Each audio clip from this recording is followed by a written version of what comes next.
Hi, this is Bob Sorrentino from Italian Roots and Genealogy, and I'm here today with Tracy Shields, and we're going to talk about her research. So, welcome, Tracy. Thanks for being here.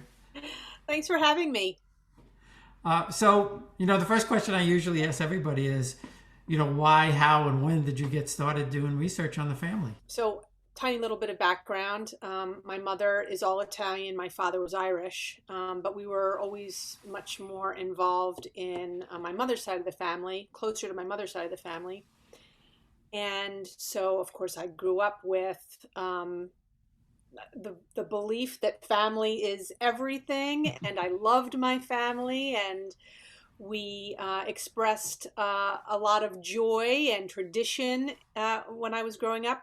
So by the time I became an adult and had children of my own, and Ancestry.com came along, I decided, wow, this was a great portal to filling in some of the pieces that my family wasn't able to fill in, some of the questions that we would have about my family that no one was able to answer.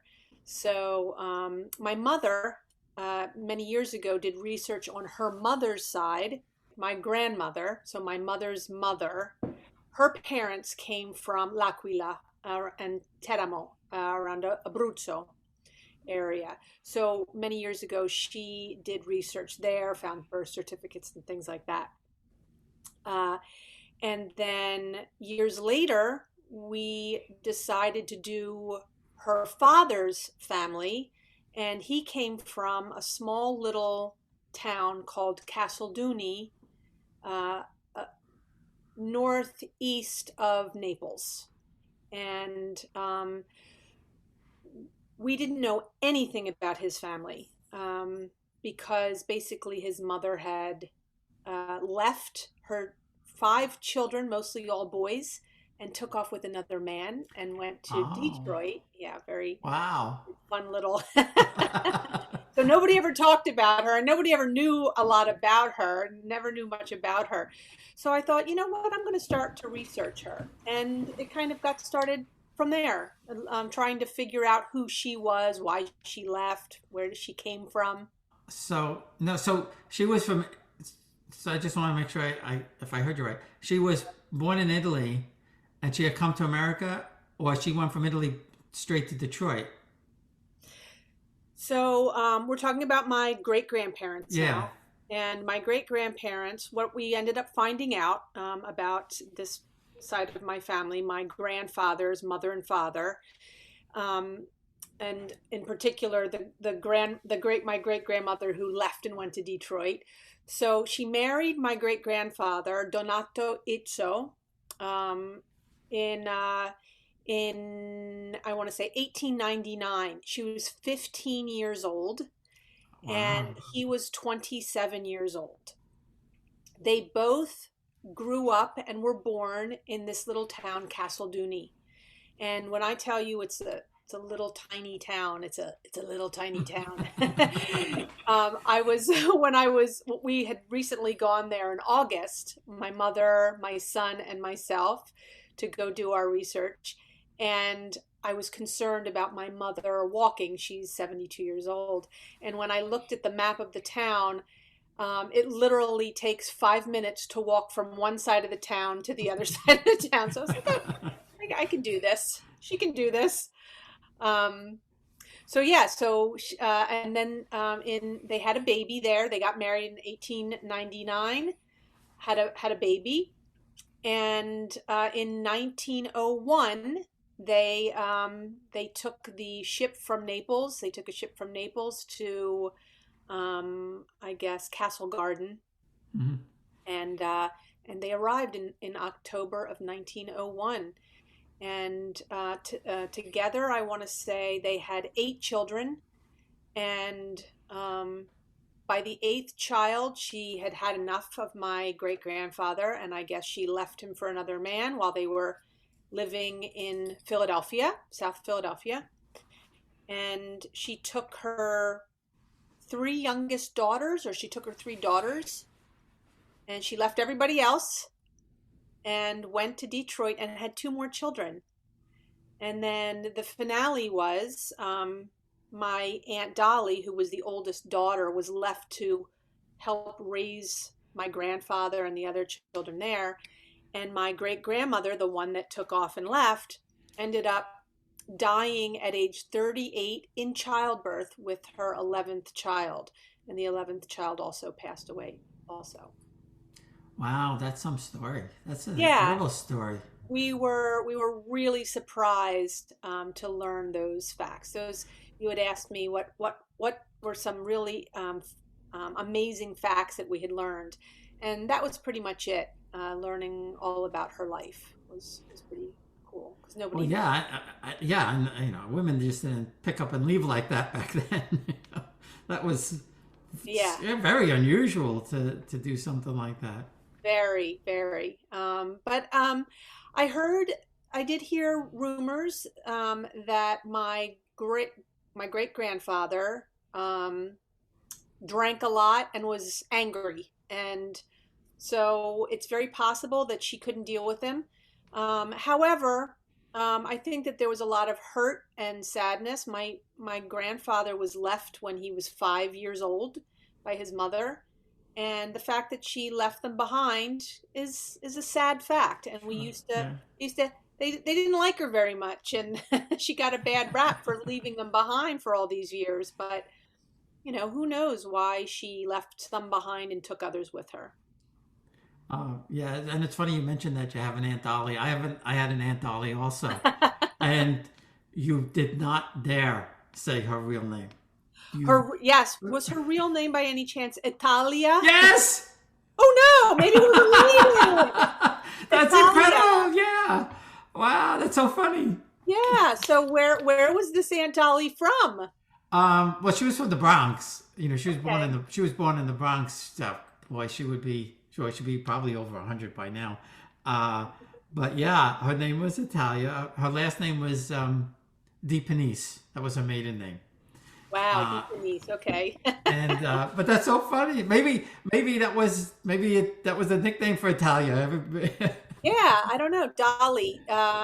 Maybe. Yeah, Dahlia. Dahlia. De Well, yeah, Italia. yeah, that's probably how they got it from. But you didn't dare call her No, Italian. No no, way. nobody ever called my Aunt Dolly Italia, but that was her name. Wow, that's very funny. That's very funny. So you went back there in August. So when you went to the was that the first time you went to the town? Yeah, I had only been to Italy once before, many, many years ago with my mother, and we went to Venice, which was, no relation to us whatsoever. We just decided we'll go to Milano and Venice.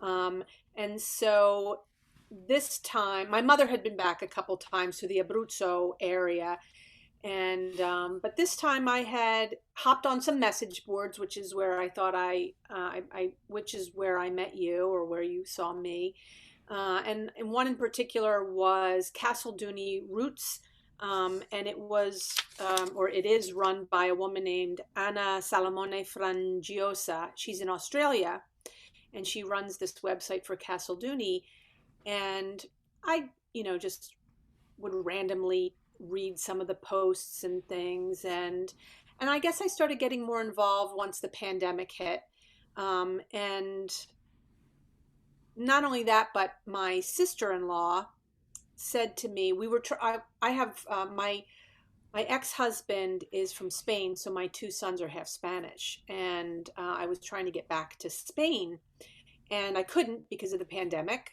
And my sister-in-law had suggested, why not try to apply for your Italian citizenship? Mm. And so I guess I got more involved in trying to figure out which great grandparent could afford me the luxury of, processing that, or getting my citizenship.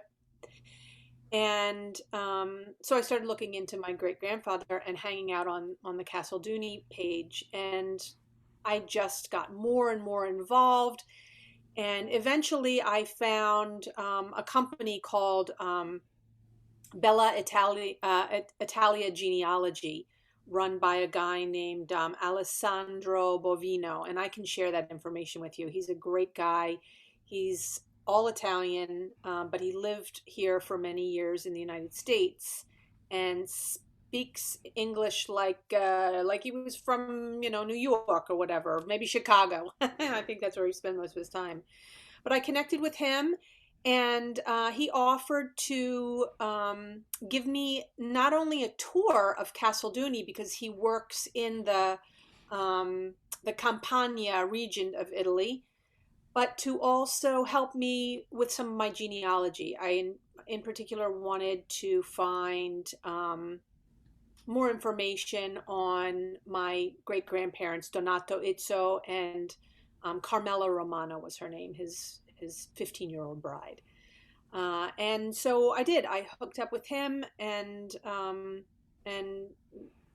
through booking, and once the Italy opened up to foreigners again, to Americans in particular, we went there and stayed in Naples. So actually stayed in Sorrento, and then took this whirlwind trip up to Casalduni with a fabulous driver that we had found through a company. I have to give you this guy's name because he was probably the comic relief of our entire day.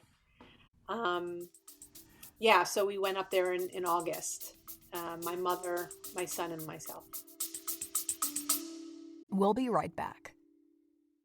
Experience Italy like never before, traveling with a scheduled group or create your own bespoke tour with friends with PhilItaly.com. Pack your bags and follow Phil. That's www.philitaly.co.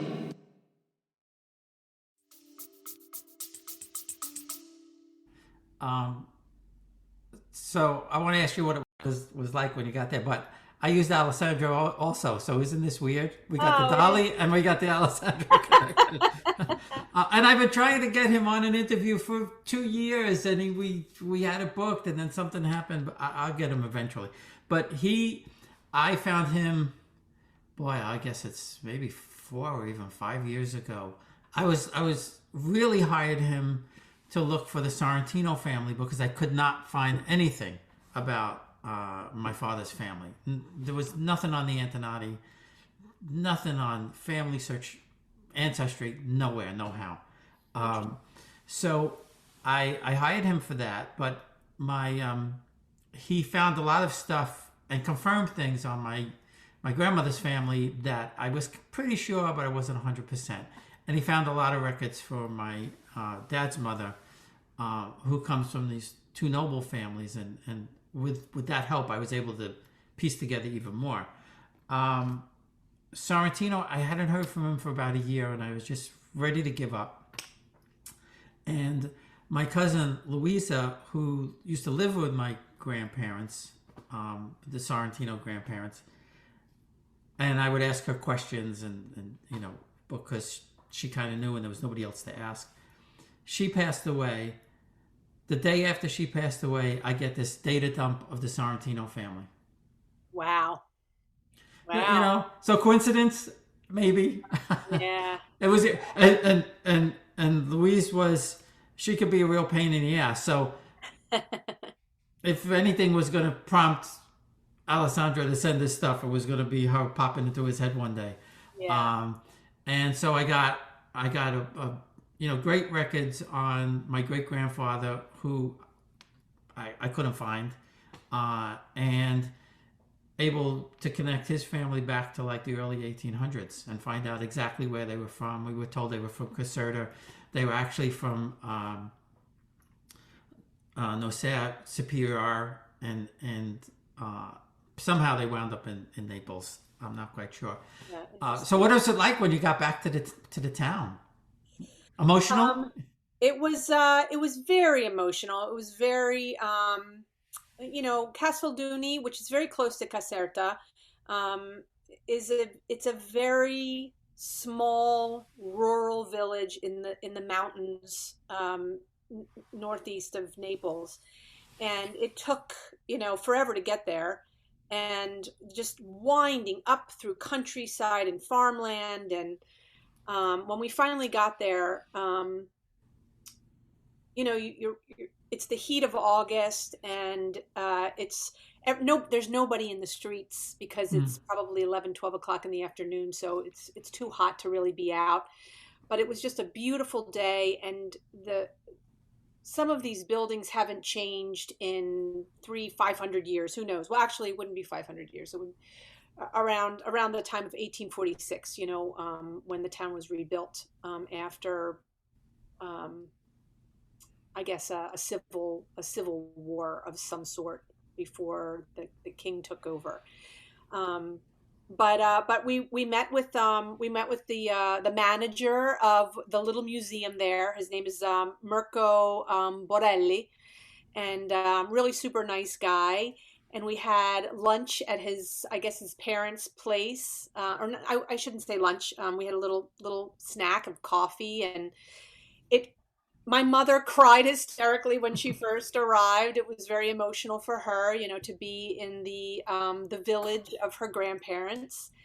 And so Alessandro began by giving us a tour of the genealogy and old signatures and marriage licenses and birth certificates, and just, very amazing documents with actual signatures of my great grandfather and my great grandmother. And one of the interesting things he had mentioned, which I would have never thought, but they signed their name. They really signed their name. And some of these documents will have little bits of information on them that are really telling, like could not sign his own Hmm. name. Right. And but my great grandfather was able to sign his own name, and my 15-year-old great grandmother was able to sign her name, which was really amazing, because again, these people were peasants.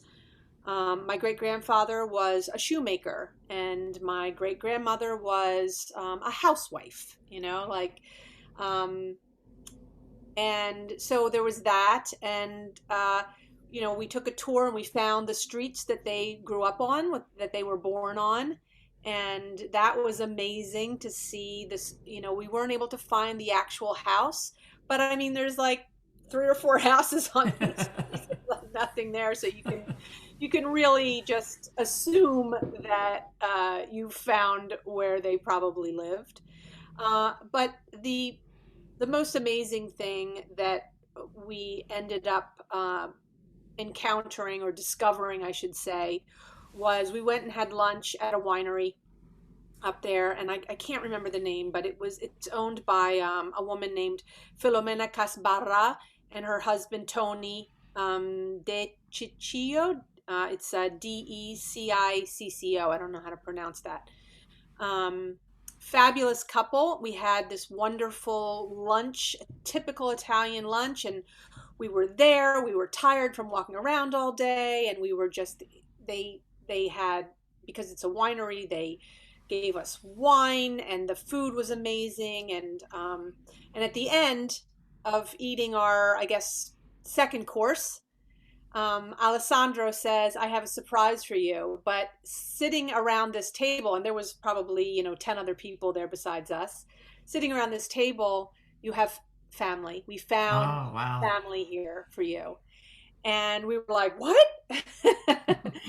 And it turned out that the owners of the winery themselves are our third cousins. So Filomena Casbarra and her brother Pino were our family members. And we were, amazed. Everybody was crying and hugging, and it was so cool. That was a really That's amazing part. yeah, that's fabulous. That's fabulous. The picture behind me, that's my third great grandfather's palazzo Very nice. That's a in really in nice in place. Montebello.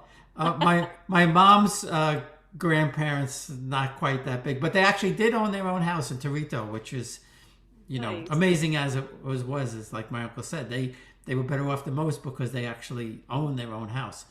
Um, but yeah, no, that's fabulous. I just recently found. I mean, after I don't know, 15 years of doing this, I was able to make a connection to a second cousin in Italy through the Piramalo family, which I had never thought in a million years. I didn't even think I had anybody in Italy, but Right. I kept going back and forth, with this Nicola Piomalo, and that was my great grandfather's name. And I couldn't piece it together.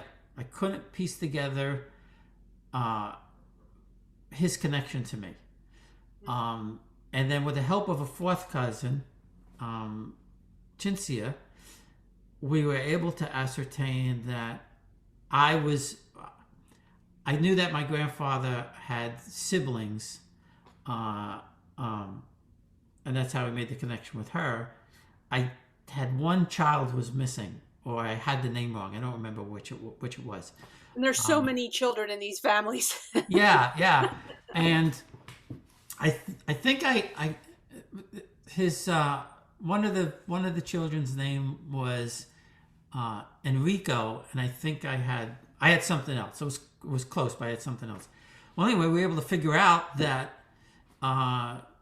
Nicola's father was Roberto, and his father was Enrico, and therefore we were second cousins. Well, we are second cousins. Yeah, awesome. So we postponed the trip a couple of times. I mean, I'm going in April and May next year, no matter what, because we have this whole ancestry tour set up where I'm working with Italy Rooting, and she's going to bring us these places like this, and she's been working with my cousin Cincia, who's been great. But I know we were there 25 years ago, and I hadn't started all of this. Back. Yeah, and I hadn't started all of this stuff, and I found out that when we only stopped in Naples briefly, really just to get off the train and get into a car to drive to Sorrento. But all of my great grandparents lived a half a mile from the train station, and I had no idea. I mean, we could have walked there. Wow, so frustrating. But maybe that's the driving force behind your research now. Well, yeah, and I think it is, and I'm a firm believer in nothing happens by accident. These maybe it was meant for our trip to be postponed because I found Roberto, and I hadn't known about him before. So I don't know. We'll see. So I have to ask you though. So now you researched the Italian side? Did you research the Irish side too? Yeah, actually I did. The Irish side is pretty wacky and funny. My father was I want to say Irish, but there's a lot of British, Scottish, probably Sure. German in there also. But the Shields line, my last name is Shields, and the Shields line goes way back. There is no, we can't determine when they actually came, but it's very possibly in the late 1600s, early 1700s that they came. And there is a fabulous story which I would have to really dig deep, and I don't have the time to do that right now.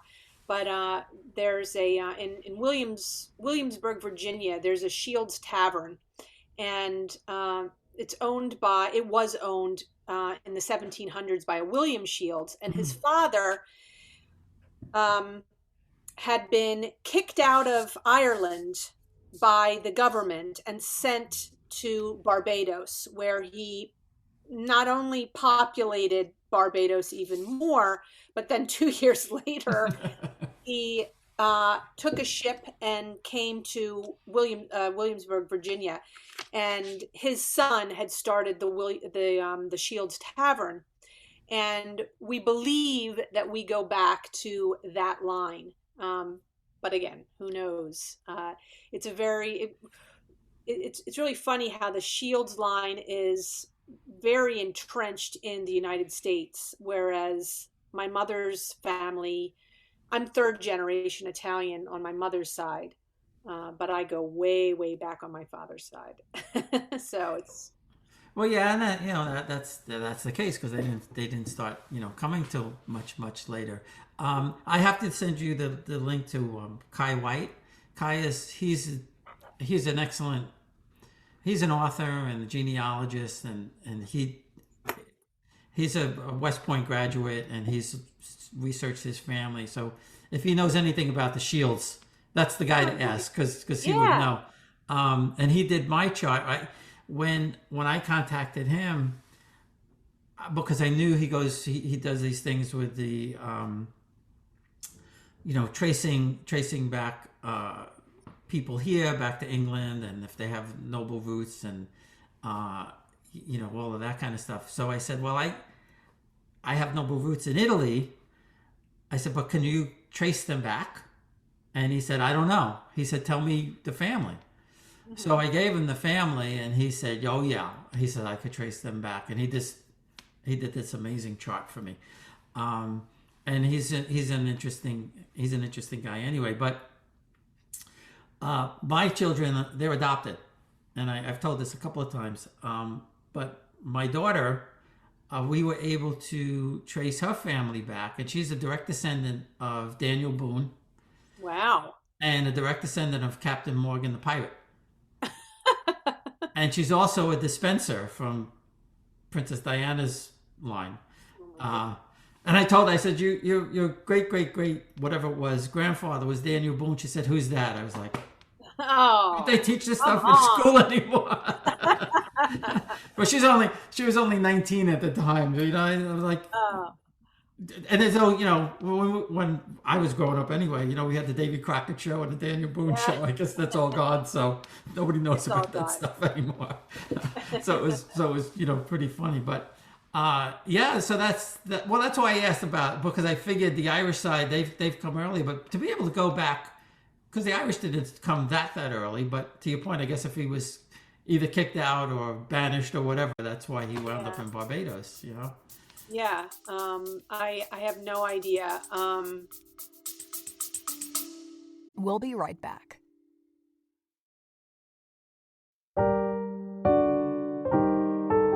Lafayette, we are here.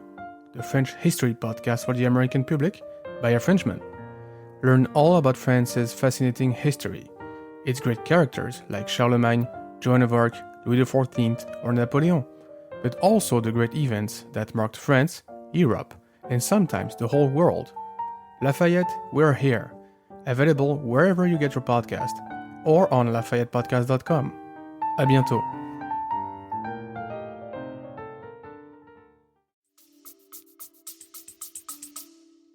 It would be great to know if that pub is your family, though. That would be really cool to find out. I would love to find that out.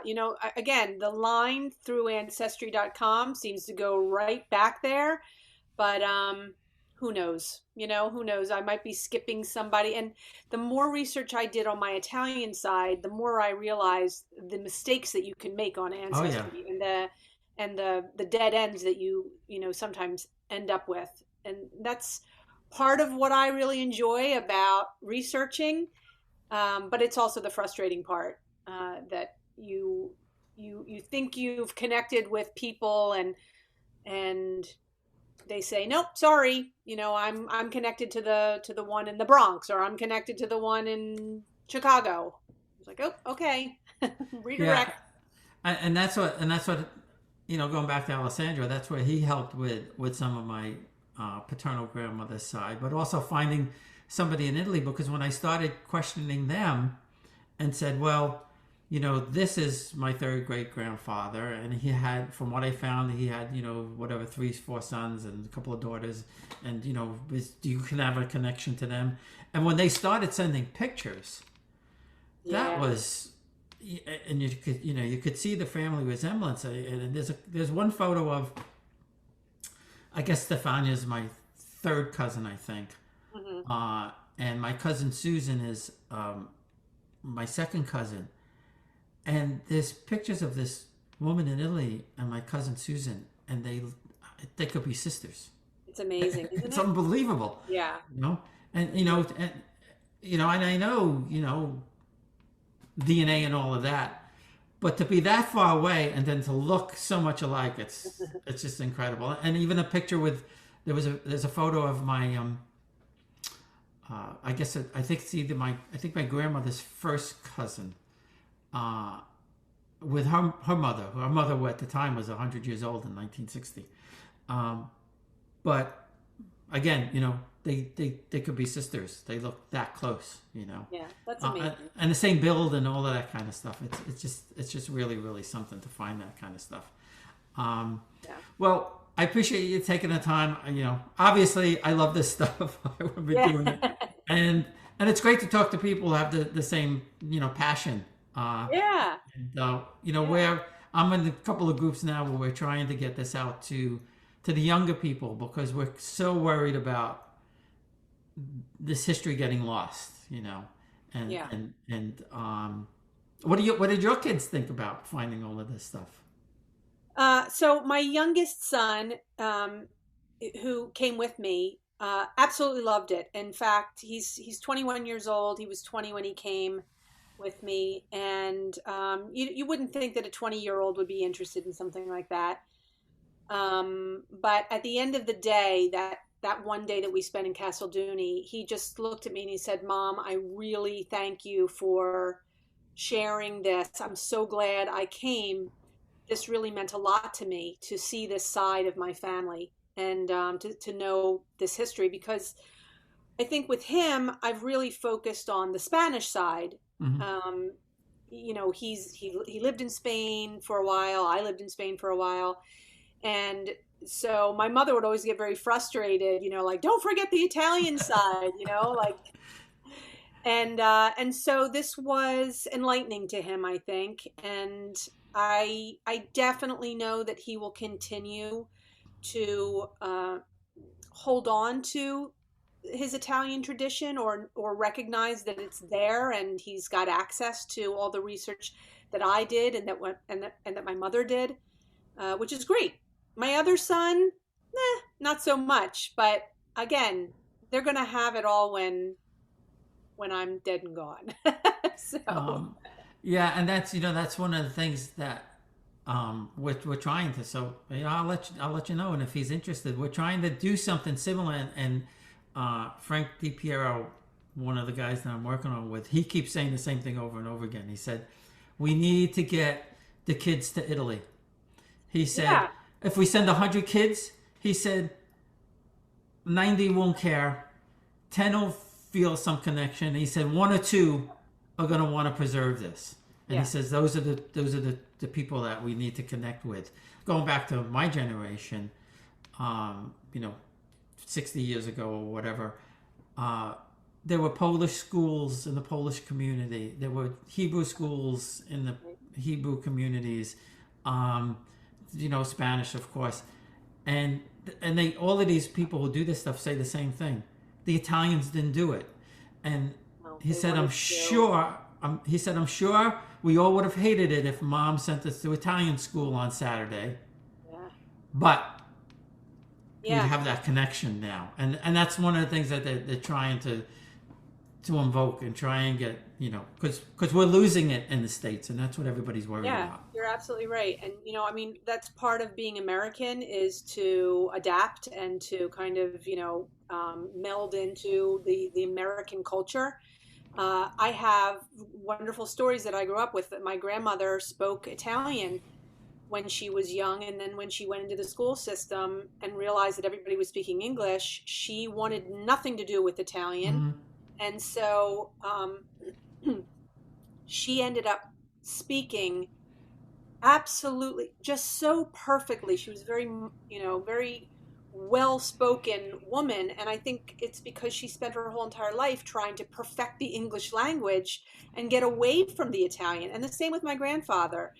And even now, my ex-husband, he would not speak to his own children, our children, in Spanish. Once he got here, that was it. It was just English. So this is why I ended up taking my children back to Spain and saying, look, this is your culture, this is your language. And the younger one speaks Spanish fluently. The older one understands everything and speaks a little, but, they know their culture. And so I feel very proud that, of them for holding on to that. And I'm grateful that I had the sense to know to bring them back to that.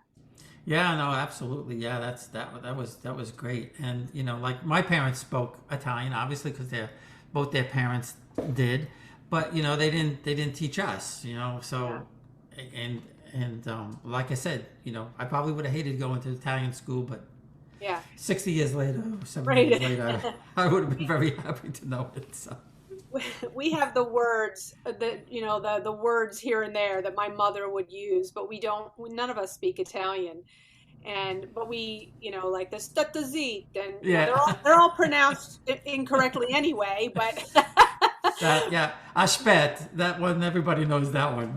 right, aspet. And the funny thing is, when we went to Casalduni and we shared these words with the actual people there, they were like, what is that? And oh my God, we were in tears, laughing hysterically at how much the Italian Americans had botched up the language by the time they all got here. Well, yeah, and my mom and dad used to fight all the time because my father had, his parents are from Naples and her parents were from Bari, and it was a completely different language. Yeah, that's right.